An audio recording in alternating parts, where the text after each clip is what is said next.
BBA, BCA, BCom computer కోర్సులో 100% placement లభించే ఏకైక డిగ్రీ కాలేజ్ కూకట్పల్లిలోని I3 డిగ్రీ కాలేజ్ 8367215215. నమస్కారం, వెల్కమ్ టు సుమన్ టీవీ. నేను గీతాంజలి. ఏప్రిల్ 30వ తారీఖు అక్షయ తృతీయ.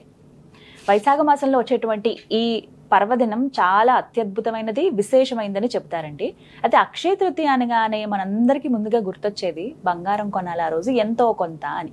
కనీసం ముందుగా మనం తీసుకున్న ఆ రోజు ఆర్డర్ తీసుకుంటారు చాలా మంది వెళ్ళి షాప్ దగ్గరికి వెళ్ళి. అసలు శాస్త్రంలో నిజంగా బంగారం కొనమని చెప్పబడి ఉందా? మరి ఎందుకు మనం ఈ విధంగా చేస్తున్నాం? అసలు ఆ రోజున ఎవరి ఆరాధన చేయాలి?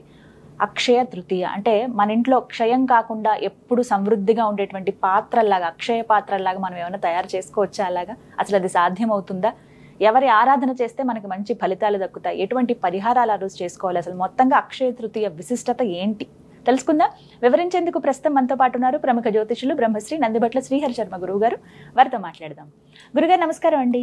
వాగర్థావివ సంపృక్తౌ వాగర్థ ప్రతిపత్తయే జగతః పితరౌ వందే పార్వతీ పరమేశ్వరౌ. సదాశివసమారంభాం శంకరాచార్య మధ్యమాం అస్మదాచార్య పర్యంతం వందే గురు పరంపరాం. ఆదిత్యాయ చ సోమాయ మంగళాయ బుధాయ చ గురుశుక్ర శనిభ్యశ్చ రాహవే కేతవే నమః. శృంగేరి జగద్గురు పీఠాధిపతులకి, కంచి పీఠాధిపతులకి నమస్కారములు తెలియజేసుకుంటూ కార్యక్రమాన్ని ప్రారంభిద్దాం. గురుగారు, అక్షయ తృతీయ ఎప్పుడెప్పుడు అని ఎదురు చూస్తుంటారు చాలా మంది. ముందుగా అసలు సందేహం ఏంటంటేనండి, బంగారం కొనటం అసలు ఎక్కడ ఏ గోల్డ్ షాపులు చూసినా, ఎక్కడ మహిళల దగ్గర ఏమైనా డిస్కషన్ వచ్చినా అక్షయ తృతీయ ఉంది కదా, ఎంతో కొంత ఒక గ్రామ్ అయినా తీసుకుందామండి అని అడుగుతూ ఉంటారు. ఇంట్లో కూడా పిల్లల పేరు మీద ఎలా ఒకలా అయినా సరే. కొంతమంది అయితే పెళ్ళిళ్ళు రాబోతున్నాయంటే ఆ రోజునే తీసుకుందాము అని ఆర్డర్ చేసుకుందాం అనుకుంటారు. ముందు ఆర్డర్ చేసుకున్న ఆ రోజున డెలివరీ తీసుకునే విధంగా వెళ్తూ ఉంటారు. అంటే ఇది అందరి మైండ్లో అలా ఫిక్స్ అయిపోయి ఉందండి. అసలు శాస్త్రంలో నిజంగా ఆ రోజు బంగారం కొనాలని చెప్పబడి ఉందా? మీరు ఈ అక్షయ తృతీయ గురించి అన్నారు, ఇంకొకటి కూడా ఉంది, ధనత్రయోదశి, ధన్తేరస్ అని. ఆ రోజు కూడా బంగారం కొనుక్కుంటారు. అసలు ఏంటంటే ఈ పర్వదినాల్లో దేవతా ఆరాధన చేయమని చెప్పినటువంటిది, వ్యాపారస్తులు వాళ్ళ వ్యాపారం పెంచుకోవడం కోసం బంగారం కొనుక్కోండి, మీ ఇంట్లో గ్రాము బంగారం కొంటే కిలో బంగారం మీరు వచ్చే సంవత్సరం కల్లా మీరు కళ్ళ చూస్తారు అని చెప్పి ఆశ పెట్టి, ఆశ మనిషిని అట్లా కొనుగోలు చేస్తుంది. అసలు బంగారం గురించి తెలిస్తే అసలు ఎవ్వరు కూడా బంగారం జోలికి వెళ్ళరేమో అనిపిస్తుంది.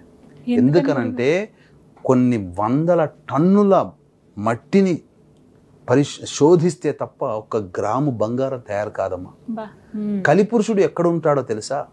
జూదమాడే చోట, అబద్ధమాడే చోట, అశుచిగా ఉన్నటువంటి గృహాలలో, మద్యపానశాలలు, ఇప్పుడు రెస్టారెంట్స్ అని అంటున్నారు కదా, బార్లు, రెస్టారెంట్లు, అటువంటి ప్రదేశాల్లో, మరియు ముఖ్యంగా వ్యభిచార గృహాల్లో, గ్యాంబ్లింగ్ జరిగేటువంటి గృహాలలో నిత్యము స్త్రీమూర్తి భర్తని, అత్తామామని దూషించే ఆ స్త్రీమూర్తి ఇంట్లో ఉన్నటువంటి ఇంట్లో అన్నిటికంటే ముఖ్యంగా బంగారంలో కలిపురుషుడు ఉంటాడు.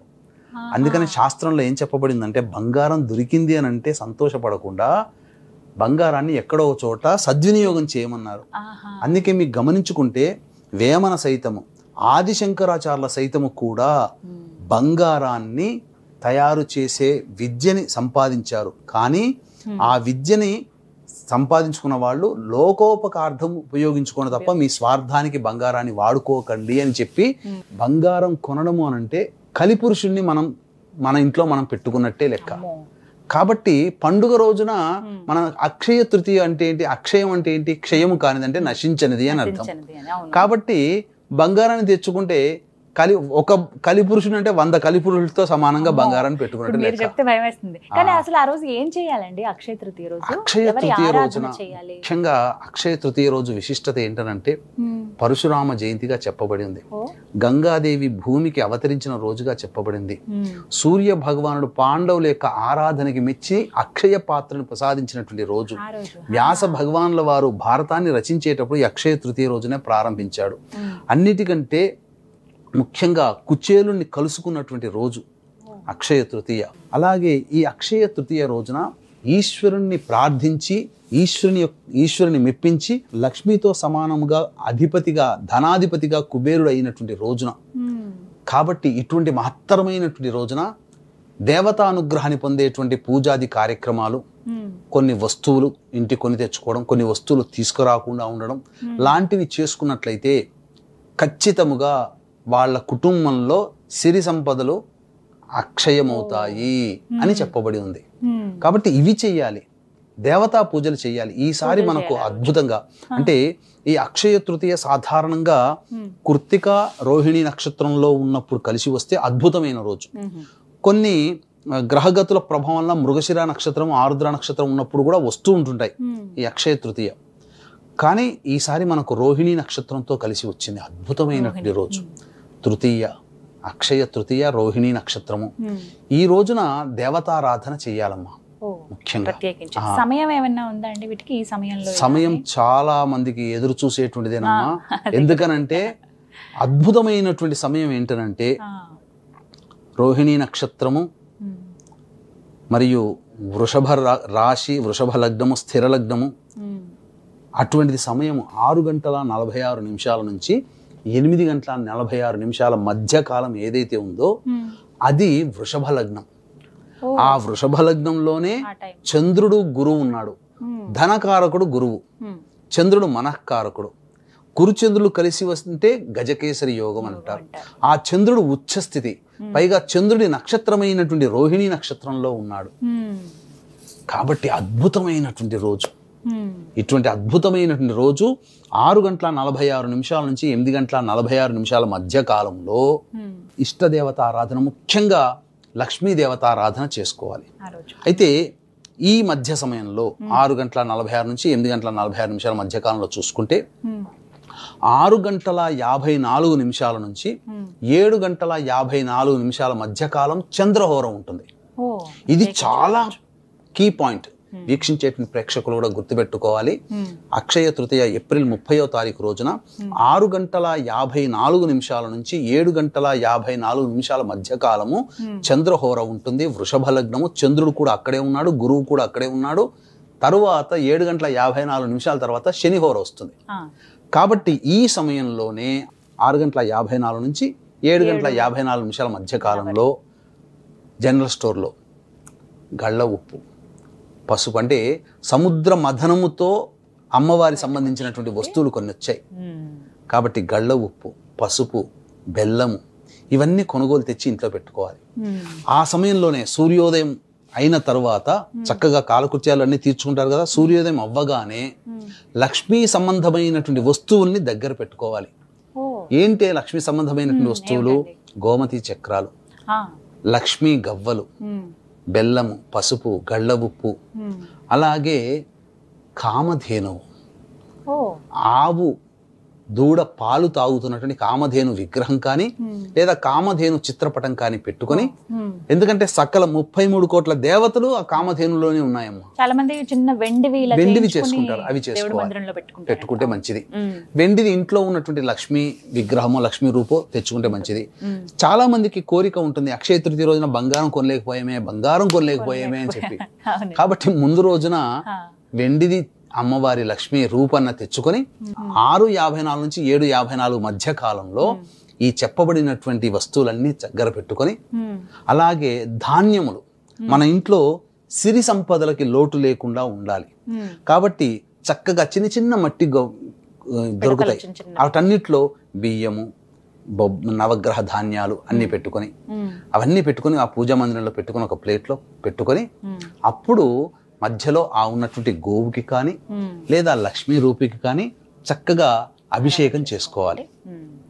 ఇక తరువాత అక్షయ పాత్ర గురించి చెప్పాను కదా, ఎందుకనంటే అదే అడగబోతున్నాను. అక్షయ పాత్ర అంటే అందరికీ సంతోషం. ఇప్పుడు బంగారం ఎలా అయితే కేజీ అవుతుంది కదా అనే ఉద్దేశంతో కొనుక్కుంటాము, ఏదన్నా ఒకటి క్షయం కాలేదు ఇంట్లో ఒకటి సమృద్ధిగా ఉంటే బాగుంటుంది అనేది చాలా మంది కోరిక. అందరూ సంతోషంగా ఉండాలనే కోరుకుంటారు కదా ఎవరైనా కూడా. మరి అలాంటి వారికి ఏ అవకాశాలు ఉన్నాయండి? అంటే ముందు రోజున మనం కొన్ని వస్తువులు అనేటువంటివి తీసుకోవాలని చెప్పి ఇవి తీసుకున్నారు కదా, అప్పుడు ఈ అక్షయ పాత్ర సూర్య భగవానికి మెప్పించి అక్షయ పాత్ర ఎట్లయితే పాండవులు పొందారో, దానివల్ల అరణ్యంలో ఉన్నప్పటికీ కూడా వాళ్ళకి తిండి తిప్పలకి లోటు లేకుండా జీవితాన్ని గడిపారు పాండవులు. ఎంతమంది వచ్చినా వాళ్ళకి అతిథి సత్కారాలు చేశారు. ఏ ఇల్లాలికైనా ఏ పురుషుడికైనా ఏంటి కోరిక?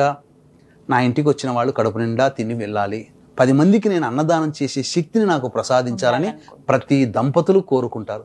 ప్రతి వాళ్ళు మన ఇంట్లో భోంచేస్తే చాలు కదా మన ఇంటికి వచ్చిన వాళ్ళని ప్రతి ఆడపిల్ల కోరుకుంటుంది.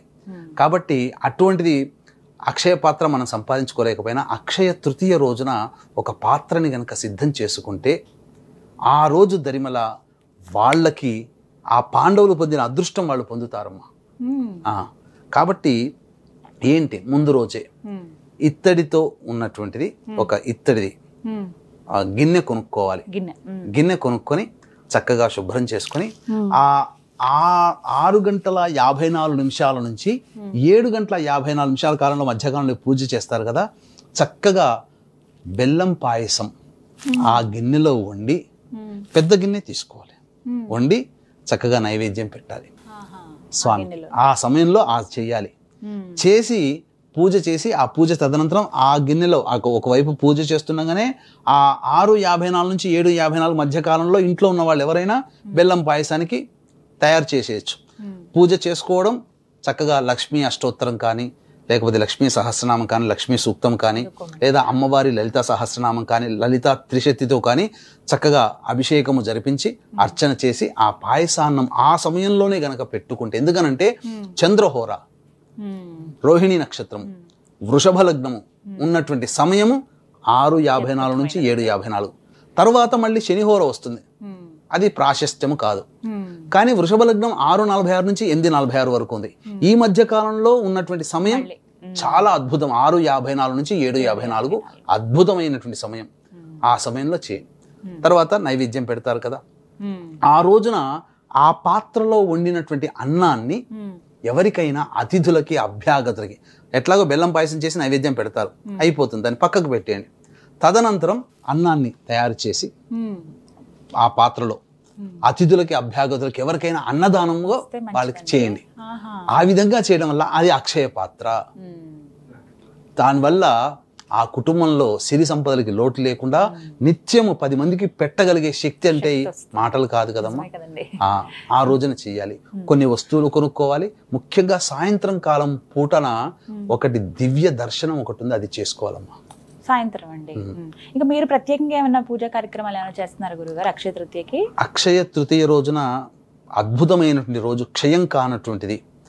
అంటే శక్తిపాతము చేసినటువంటి పూజ చేసి, అంటే ఆ రోజున ముఖ్యంగా లక్ష్మీ మూలమంత్ర సంపుటిత లక్ష్మీ సూక్త హోమము, అలాగే శని దోషముతో శని బాధలు పడుతున్నటువంటి వాళ్ళు మీనం, మేషం, మిథునం, కర్కాటకం, సింహం, కన్య, వృశ్చికం, ధనుస్సు, కుంభరాశులలో జన్మించినటువంటి వారు శనిదోష పరిహారార్థమై శనీశ్వర హోమం, మన్యుపాశుపత మూలమంత్ర హోమముతో, లక్ష్మీ మూలమంత్ర సంపుటిత లక్ష్మీ సూక్త హోమముతో చేయబడినటువంటి శక్తిపాతం చేయబడినటువంటి శంకరుంగలి మాలని ఆ పూజలు హోమాలన్నీ జరిపించి వాళ్ళ గోతనామాదులతో ఆ శంకరుంగలి మాలని శక్తిపాతం చేసి ఇవ్వడం జరుగుతుంది. దాన్ని ధరించడం ద్వారా వివాహం కావలసిన వాళ్ళకి వివాహాలు, నరదృష్టి, నరఘోష, అలాగే కుజదోషము, కాలసర్పదోష నివారణాలు, అలాగే ముఖ్యంగా ధనపరమైనటువంటి సమస్యలు, ముఖ్యంగా ఈ యొక్క రాశులలో జన్మించినటువంటి వాళ్ళు ఉన్నారు కదా, శని దోషం, ఇప్పుడు శని మీన రాశిలోకి మారాడు కాబట్టి మీనం, మేషం, మిథునం, కర్కాటకం, సింహం, కన్య, వృశ్చికం, ధనుస్సు, కుంభరాశుల్లో జన్మించిన వారికి ఇది ధరించడం ద్వారా చాలా మటుకు శని దోషాలు తిరిగిపోతాయి. చాలా మంది కరుంగలి అనుకుంటున్నారు, శంగాలి కరుంగలి కలిపినటువంటిది శంకరుంగలి మాల అనేటువంటిది శక్తిపాతం చేసి ఇవ్వడం జరుగుతుంది. అవకాశం ఉన్న వాళ్ళు ఈ 29వ తారీఖు రాత్రి 9 గంటల లోపల మీ గోతనామాలు నమోదు చేసుకోవచ్చు. గురుగారు, సాయంకాలం పూట దివ్య దర్శనం చేసుకోవాలని అంటున్నారు, అవి ఏంటండి, వాటి వివరాలు తెలియచేయండి. ఆ రోజున ఒక అదృష్టం ప్రతి వాళ్ళకి కలుగుతుందమ్మా. ఏంటనంటే అపిత కుచాంబా సమేత అరుణాచలేశ్వరుని యొక్క కళ్యాణము అక్కడ జరపబడుతుంది, అరుణాచలంలో జరుగుతుంది. అది దర్శించడం ద్వారా మనం ఇక్కడ ఉండి కూడా ఆ కళ్యాణం జరుగుతున్న క్షేత్రం సమయంలో మన దేహంలో ఉన్నటువంటి సూక్ష్మ శరీరం అక్కడికి వెళ్ళి ఆ కళ్యాణాన్ని తరించి ఆ పుణ్య ఫలితాన్ని మళ్ళీ మన దేహానికి ఇస్తుంది. ఏం చేయాలంటే ఆ రోజున చంద్రుడిని దర్శనం చేసుకోవాలి. చంద్రుడు ఈశ్వరుడి సిగలో, అమ్మవారి కిరీటంలో, అమ్మవారి సిగలో ఏ విధమైనటువంటి రూపం ఉంటుందో చాంద్ అని అంటారు కదా, అటువంటి రూపం నెలవంక, ఆ రూపం అప్పుడు కనబడుతుంది. ఒక్కసారి ఆ చంద్రుని చూస్తే ఎంత ఆనందం కలుగుతుందంటే నిజంగా ఆ ఆనందం చాలా బాగుంటుంది. ఆ చంద్రుని నమస్కారం చేసుకొని అరుణాచలేశ్వరాయ నమః, అరుణాచలేశ్వరాయ నమః, అరుణాచలేశ్వరాయ నమః 3 సార్లు అనుకుంటే చాలు, మన సూక్ష్మ శరీరం అక్కడికి వెళ్ళిపోతుంది. ఆత్మ ప్రయాణం చేసి ఆ స్వామి కళ్యాణాన్ని తనివి తీరా దర్శించుకొని మళ్ళీ మన శరీరంలో ప్రవేశిస్తుంది. తద్వారా మన కంటితో మనం చూడకపోయినా మన దేహంలో ఉన్న, మన దేహాన్ని ఆశ్రయించినటువంటి ఆత్మ ఆ ఫలితాన్ని పొందుతుంది. కాబట్టి దివ్యానుగ్రహ ప్రభావం కలుగుతుందని చెప్పవచ్చు. అలాగే గురుగారు, అక్షయ తృతీయ రోజు ఖచ్చితంగా ఈ వస్తువులు కొనాలి, ఇవి కొనకూడదు అంటూ ఏమైనా నియమాలు ఉన్నాయా అండి? ముఖ్యంగా ఇనుప వస్తువులు కొనకూడదు. చాలా మంది బ్లేడ్లు, కత్తెరలు, గుండు సూదులు, గుండు పిన్నులు ఇట్లాంటివి పర్చేస్ చేస్తుంటారు. స్టీల్ సామాన్లు, అల్యూమినియం సామాన్లు అస్సలు కొనకూడదు. వస్త్రాలలో నలుపు వస్త్రములు అస్సలు తీసుకోకూడదు. ఇది గమనించాల్సినటువంటిది. ఇక ఖచ్చితంగా తీసుకోవలసినటువంటి వస్తువుల్లో లక్ష్మీ గవ్వలు, బెల్లము, గళ్ళ ఉప్పు, పసుపు, అలాగే ఈ సంబంధించిన గోమతి చక్రాలు, నక్షత్ర గవ్వలు, ఇలాంటివి అన్నీ కూడా శుభప్రదమైనటువంటివి, మంగళప్రదమైనటువంటివి వస్తువులని మనం తీసుకోవాలి. ఇక అన్నిటికంటే ముఖ్యంగా ఆ రోజున తెలిసి తెలియక చాలామంది ధూమపానము, మద్యపానము, దాంపత్యము చేస్తారు. అవి చేయకూడదు. ముఖ్యంగా కటింగ్, షేవింగ్ అస్సలు చేయకూడదు. ఇది ఈ నియమాలు కనుక పాటిస్తే తప్పకుండా ఇంట్లో ఆ చేసినటువంటి పుణ్య ఫలితం ఖచ్చితంగా దక్కుతుంది. ఇంకా మీ వంతుగా వీక్షించేటువంటి ప్రేక్షకులుగా ఆ రోజున చేసుకోగలిగేటువంటి పూజాది కార్యక్రమాలు ఏ సమయంలో చేయమని చెప్పారో మళ్ళీ చెప్తున్నాను. సమయం 6:46 నుంచి 8:46 వరకు వృషభ లగ్నం ఉంటుంది. లగ్నంలోనే చంద్రుడు, గురువు ఉన్నాడు, స్థిర లగ్నము, పైగా ఆ రోజు రోహిణి నక్షత్రము మరియు చంద్రహోడ కూడా, ఇవి కూడా కలిసి ఉండాలంటే 6:54 నుంచి 7:54 మధ్య సమయం చాలా ప్రత్యేకం, చాలా ప్రాశస్త్యమైనటువంటిది, మహత్తరమైనది, బలవంతమైనటువంటి ముహూర్తం. ఆ సమయంలో పూజ చెప్పిన విధంగా మన మొదట్లో చెప్పాం, ఆ విధంగా చేసుకోవడం. ఇంకా అవకాశం ఉంటే ఆ రోజున ఇంకా మంత్రయుక్తంగా కావాలి అంటే ఈ మీన, మేష, మిథున, కర్కాటక, సింహ, కన్య, వృశ్చిక, ధనస్సు, కుంభరాశిలో జన్మించిన వారికి శనిదోష పరిహారార్థమై మరియు వ్యాపారాభివృద్ధి, వివాహము, దాంపత్యము, అనారోగ్య సమస్యల నివారణార్థమై ఈ శక్తిపాతము చేయబడినటువంటి శంకరుంగలీమాల అనేటువంటిది మీకు అందివ్వడం జరుగుతుంది. అవకాశం ఉన్న వాళ్ళు 29వ తారీఖు రాత్రి 9 గంటల లోపల మీ గోత్రనామాదులు నమోదు చేసుకోవచ్చు. చాలా విశేషవంతమైన రోజు అంటున్నారు. ధన్యవాదాలు గురుగారు, చక్కగా వివరించారండి. నమస్కారం. సర్వం శ్రీ ఉమామహేశ్వర పరబ్రహ్మార్పణమస్తు.